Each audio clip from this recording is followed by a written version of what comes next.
20th of June, Rabbi Levitt, Gemora. 110A5. Okay.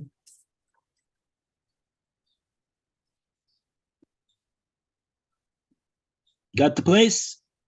Yes, I think so. Gufa Amarava. Right. Okay, so you could take it away, please, Roy. Thank you. Gufa Rava said, Gozel Hager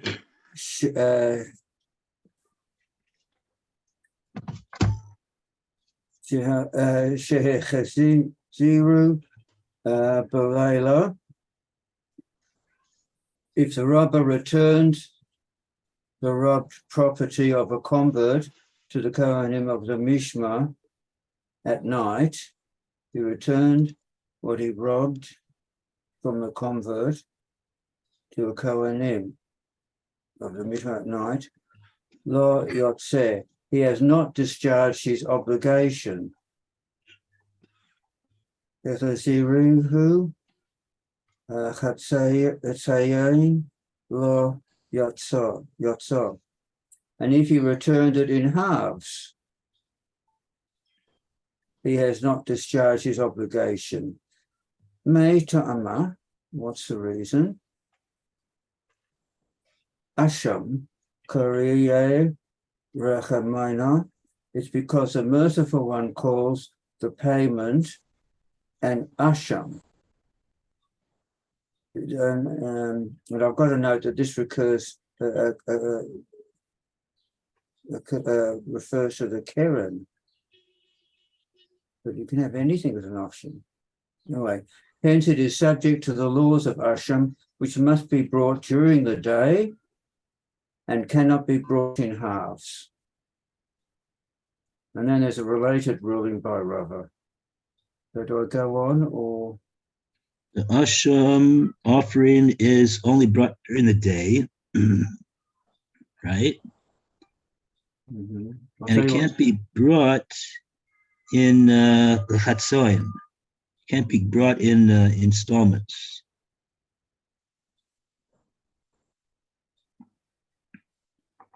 Mm-hmm. Do you want me to continue?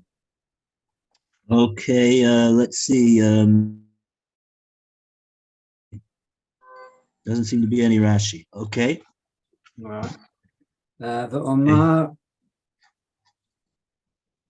Rabbah, and Rabbah said, Yezel Hager Shein Bo Shavo Peruto L'chol Kohen the Kohen. And if the robbed property of a convert does not have sufficient value for at least a pruta's worth to be given to each and every Kohen in the Mishmar, Lo Yosor Yedei HaKavaso. Then, if the robber gave it to the men of the Mishmar, he has not discharged his obligation. Matama, what's the reason? The Chasiv Hasham Amushov. Where it is written, the asham that is returned is for the Kohen, which indicates ad sheyehei hashava l'chol kohen the Kohen, that unless there is a return to each and every Kohen, the robber does not discharge his obligation. Okay. Let's take a look at the Rashis that we have over here. The first Rashi is L'kol Kohen v'Kohen. L'kol Kohen for each and every Kohen. Shiva Mishmar, that's in the whatchamacallit, in that watch. the Mosif Mishalo, Lahashli. He has to add of his own more until he completes. So he has to just keep adding his own money till everybody gets paid the right amount. So what's happening over here?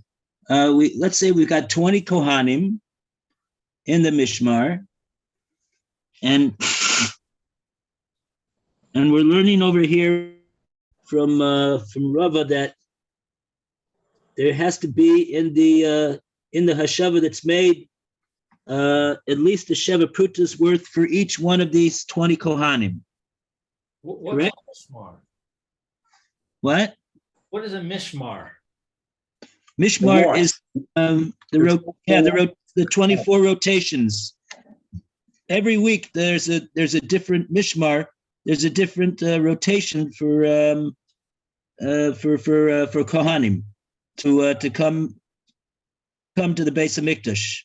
And That's the set of Kohanim that are ministering in the base of Mikdash at the time. yeah, it's a called a group. mishmar. I'm sorry, what? Group. A group. It's called literally. It's called a mishmar. The literal meaning of the word mishmar is that it's a watch. They're guarding their time of watching to make sure that the korbanos are brought properly and according to the halacha, and everything runs the way it's supposed to run. So they call it a mishmar. I see. But it's like a rotation. There's 24. All the Kohanim were divided into 24 mishmaros, 24 watches, and it comes out that they all get 2 watches a year,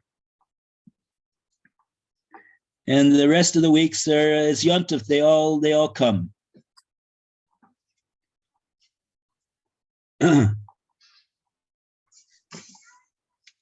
So this is an interesting halacha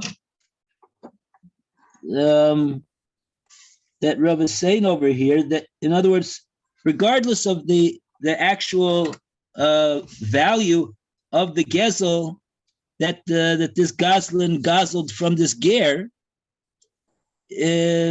like for example, if it would be that he only guzzled from him I don't know, let's say 1 sela. And so 1 sela, that would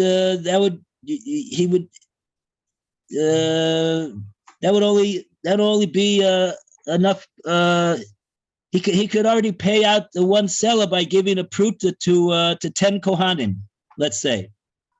I don't know what the exact value of a pruta is in regard to a sela, but let's just say for the sake of the argument that there's 10 prutas in a sela.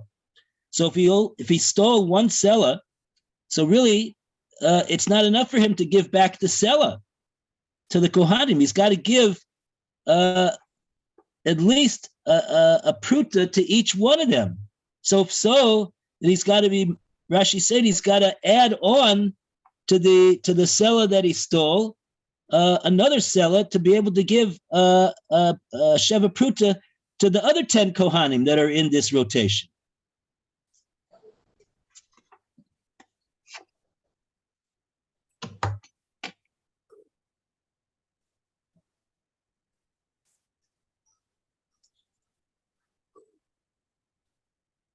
Yeah, it's interesting din, and if you'll say, who says that that's what he's got to do? That's the way Rava learns this pasuk.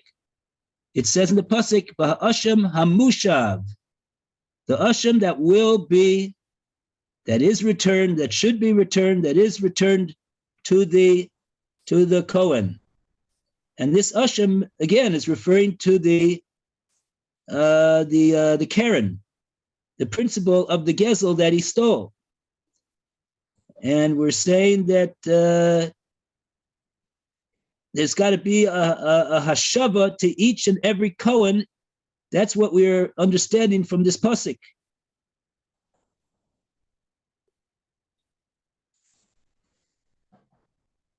Maybe it's because there's a patak under the lamed. La Cohen, to the Cohen, meaning to every single one of them. Because how do you know which one of them? I mean, he didn't steal from any one of these Kohanim. He stole from the Ger. But he's got to give. He's got to give it to the Kohanim. But he can't just pick one Kohen and say, "Oh, I'm going to give you the seller that I stole from Ploni the Ger." No, he's got to give. He's got to give a hashava to each and every Kohen of that mishmar. Quite an interesting halacha I'm finding. Okay. But this is because the Ger has died and has no relatives. Right, really. Really, this is if you'll say, oh, this is not fair to the Goslin, it's the truth is that he's got to pay so much, but really, apart from the fact that he shouldn't have been a Goslin to begin with, but it's really a big chesed for this Goslin, because otherwise there's no way for him to do tshuva, because the ger, he can't give it back. He can't do the mitzvah of hashava to give back what he stole to the ger. The ger is no longer here, and he's got no relatives, so he's got no way to do the mitzvah. So the Torah says, no, we're going to give you, Mr. Goslin, a way that you could do the mitzvah and extricate yourself out of this avera that you've done of Goslin from the ger. But before we get so sympathetic towards the Goslin, we're not talking about a large amount of money. I mean, even 24, but a pruta, I mean, some say a pruta is a nickel. So Yeah, pruta is not a lot of money. Yeah. 4 nickels is, is what, $1.20. It's not a fortune. Does it make a difference? Well, I don't know how many there's probably more than 20 Kohanim on a given mishmar. That's interesting. I wonder how many Kohanim there were in the Beis Hamikdash on each mishmar. I remember some sort of a figure of 24, but that's not, I don't know where I got that from, because we covered this once. 24 is the number of watches. That's not the number of mishmar on it. Yeah, that's true. Yeah. Then there was lottery for who got what job, and there had to be so many because each one had to, to do so many jobs, and that's where the lottery said to do that number of jobs. But that doesn't mean how many people were in mishmar to divide up to do that job. True. I don't know. Yeah, I don't know. I don't know how many. Where did we do this? Do what? We did something about this business of mishmar. We had this. We had this halacha before. Yes. We just the previous page. We had this halacha about you have to give it during the day, because and you have to give it. You can't give it in increments. You have to give it the whole amount in one shot. No, we had it in another Masechta, and it went into a bit more detail about the mishmaros. Yes, and about organizing all this business for the for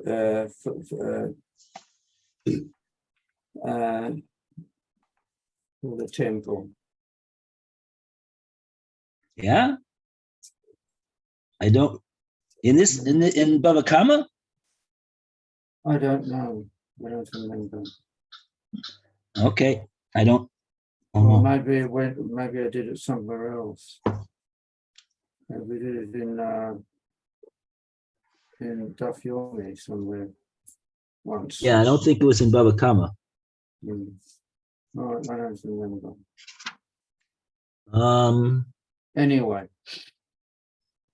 Okay, so we have another, it's another Rashi over here, Ein Bo. The aim bow, and there isn't in it. What there isn't in it is Shava Pruta. There's not the equivalent of a Pruta, L'chol Mishmar Yechorev. And to that Mishmar Yechorev, there's not a Pruta to pay them all off in the value of the item. The Yesh Bo Shava Pruta L'chol Mishmar Yedia. But into the watch of Yedia, there was enough to pay them all a Pruta. Because they were less Oh, robbed item, and that's just the question of when he has to pay it out of his own pocket. Because if it's enough to go around from selling what the item was worth. oh, okay. So sorry. This appears to be a Rashi in the next question that the Gemara is going to pose over here with Rava, boy Rava, Ein Bo.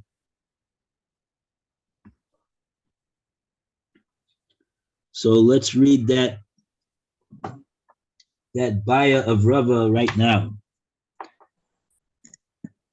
Lou, are you there to read? all right. Baya Rava. Rava inquired. Ein Bo the Mishmares V'Haya Riv.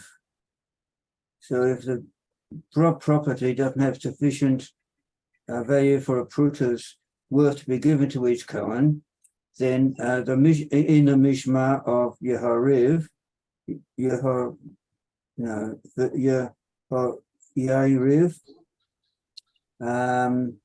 the Yesh Bo, but does have sufficient value, turning over here, to 110b1, have sufficient value for the Mashmeres Yedaya, for a Pruta's worth to be given to each Kohen in the Mishmar of Yedaya, and the robber returns it to the men of Yedaya. Mahu, what is the law?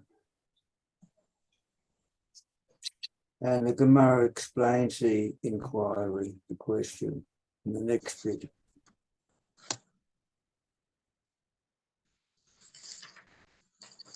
Okay, so we had the Rashi on this, Ein Bo. What does it mean, the Ein Bo to the Mishmeres of Yehoiada, but Yesh Bo to the next Mishmeres of Yedaya? So Rashi explained over here, Phil read this, if there's not a Sheva Pruta, we'll call Mishmar Yariv, Yesh Bo Sheva Pruta to the next one, Yedaya, Shehem Muatim Mehen, because there was less of them than there was of Yehoyariv. Oh, so the nafkamina will of course be that the Goslin is going to want to pay, he's going to want to make his hashava to Yedaya, because like that he doesn't have to add on any extra kesef from his own, and he could still fulfill the halacha of Rava that says you got to give a sheva prutas worth to each and every Kohen of that mishmar. So the Goslin is saying he'd like to make his hashava of his gezel to the mishmeres of Yedaya, because like that he'll only have to pay what he stole. Let's say he stole one seller, but if he's going to have to make hashava to the other one, Yoyariv, he's going to have to pay. He's going to have to pay out of his pocket even more than what he stole. So we want to know what's the halacha. Can he elect to pay the mishmar that has the fewer people and thereby save himself some money? So, okay, so you want to read the Gemora's Heichi Dami.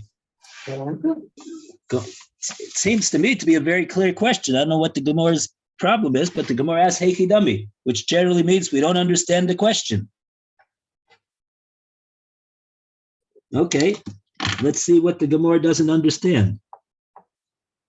So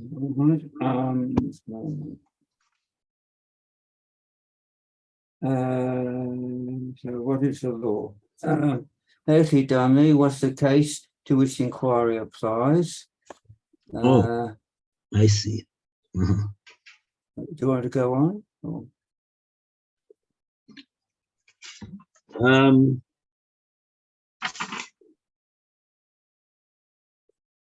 No, yeah, let's go on. Let's read on in the Gemara. Lema de Yahweh Lidaya Bimishmeris Yodeo. If you say it's a case where he gave the rob properly to the men of Judea during Judea's watch, it's obvious that he discharges his obligation. Why there is a purchase in the rob property for every Cohen of the Mishmar on duty. Law Saricha the Yahweh Redeo B'mishmaros the Hayera perforce it is necessary to inquire only regarding the case where the robber gave the property to the men of Judea during Yehorav's watch. So during Judea's watch, we don't have to worry about it if they're on watch, but we do worry about it if we gave it to Judea while Yehorav was watching, what was on the watch. And rather means to inquire as follows. What is the law? Me Omaranan Keven delay Mishmereso.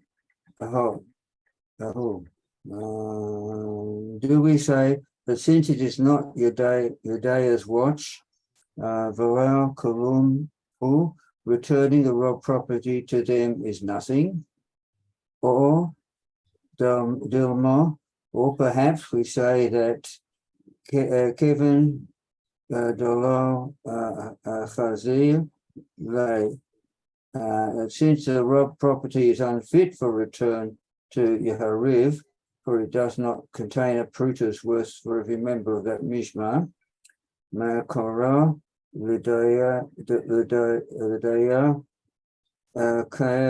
it stands from the outset to be given Yodaya. So he's looking for two questions to support giving it to the Yodaya, two reasons that you can use. The Gemara offers no resolution and concludes, Tiku, let it stand unresolved.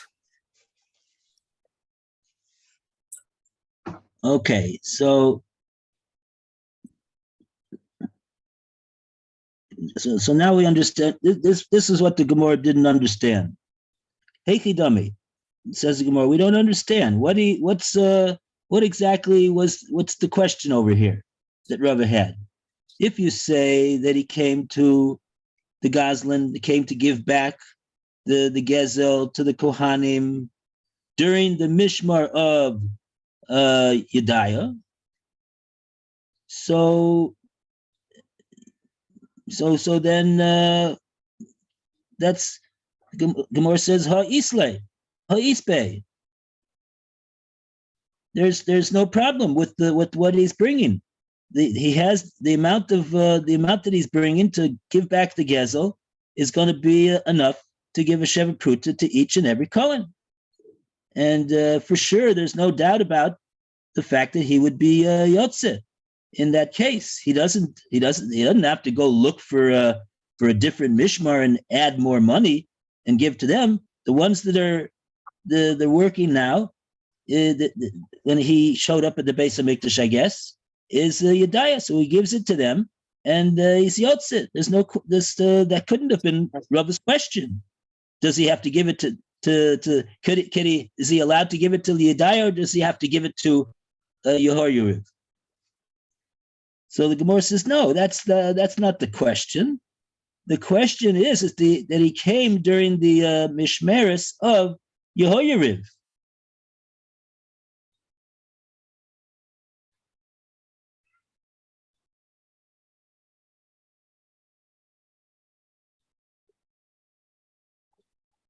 And but he gave it to Yedaya, but it was the time for the Mishmeres of Yehoyariv.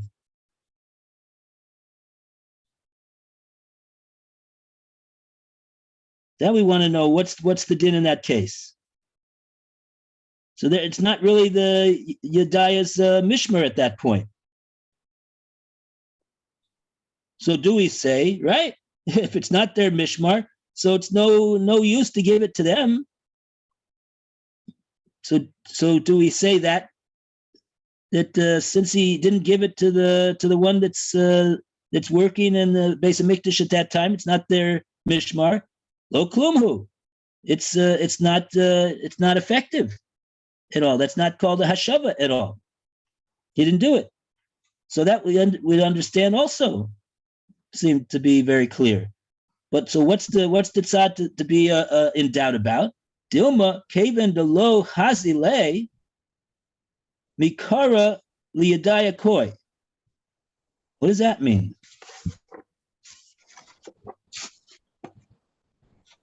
Since it's not hazile,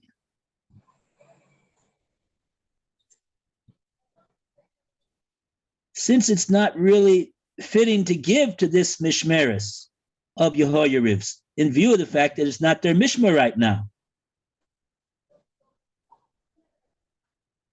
Me'ikara liyadaya koi.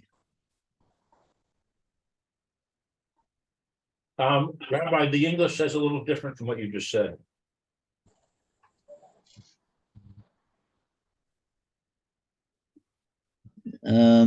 Yeah, what's it say? English says, since the robbed property is unfit for return to Yehoyariv, for it does not contain a puta's worth for every member of that mishmar, it stands from the outset to be given to Yedaya.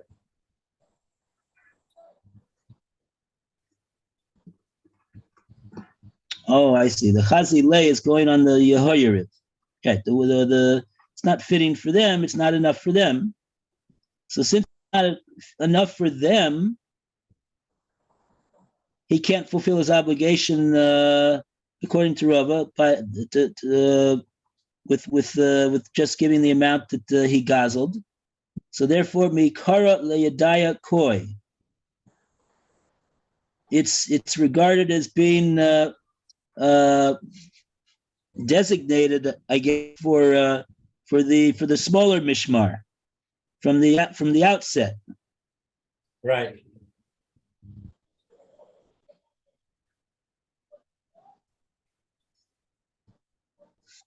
Okay.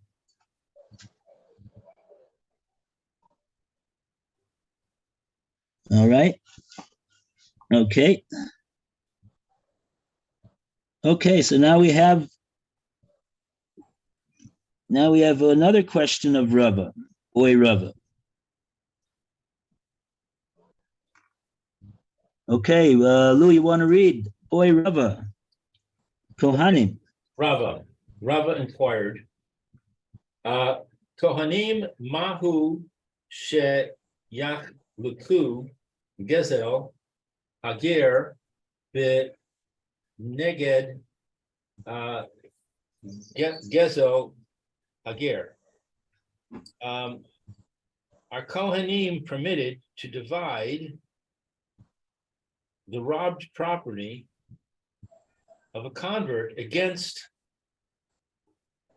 their shares in other robbed property of a convert? to divide the property of a convert against their shares in other in other words, to combine the robberies so they get a larger amount. Oh, Chalku Gezel Hagir Keneged Gezel Hagir. Wow, no Rashi. There's a lengthy footnote.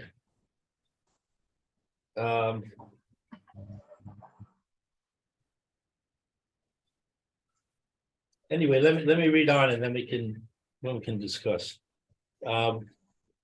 Mi Amrinan Asham Kar Ye Rachamana. Do we say that Hashem called the returned property in Asham? And therefore, Ma Asham, just as with respect to an Asham, the law is Ein Cholkin Asham Keneged Asham. You can't divide one Asham against another Asham. Af Gezel, so too with robbed property. Ein Cholkin Gezel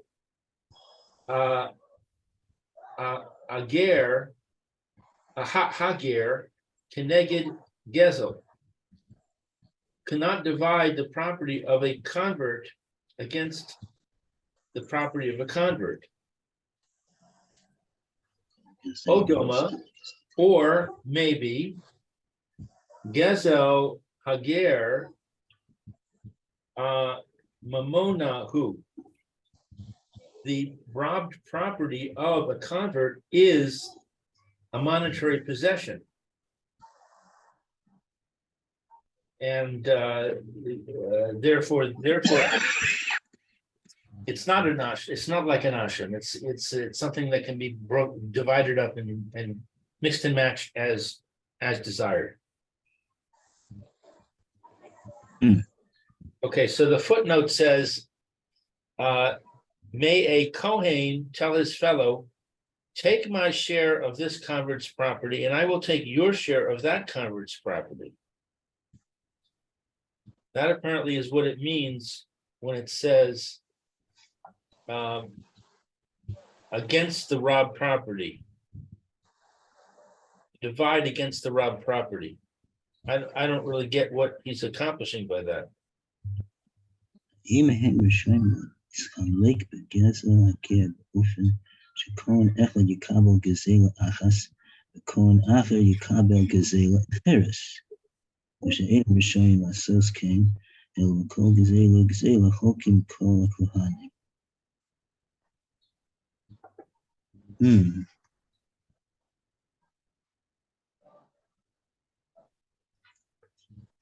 Yeah.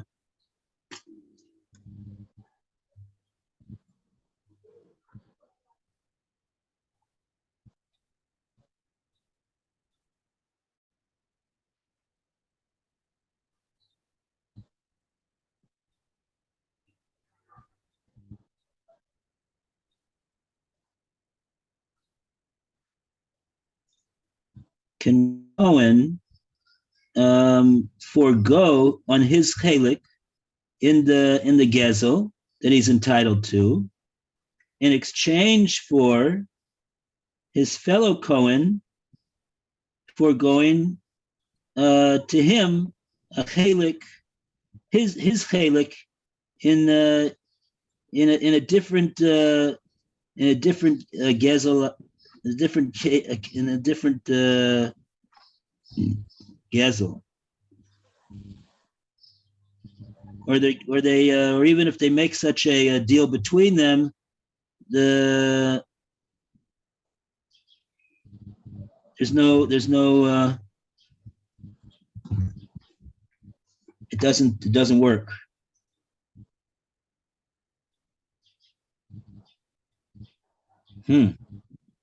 That's just what the Tosfos Rid explains the case. It seems as though there's a there's different views in the Rishonim about what exactly the case is all about.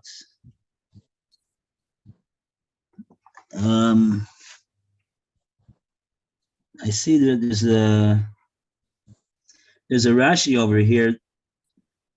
Rashi has a few lines without a Dibur Maskil for some reason about being apportioning meal offerings, menachos,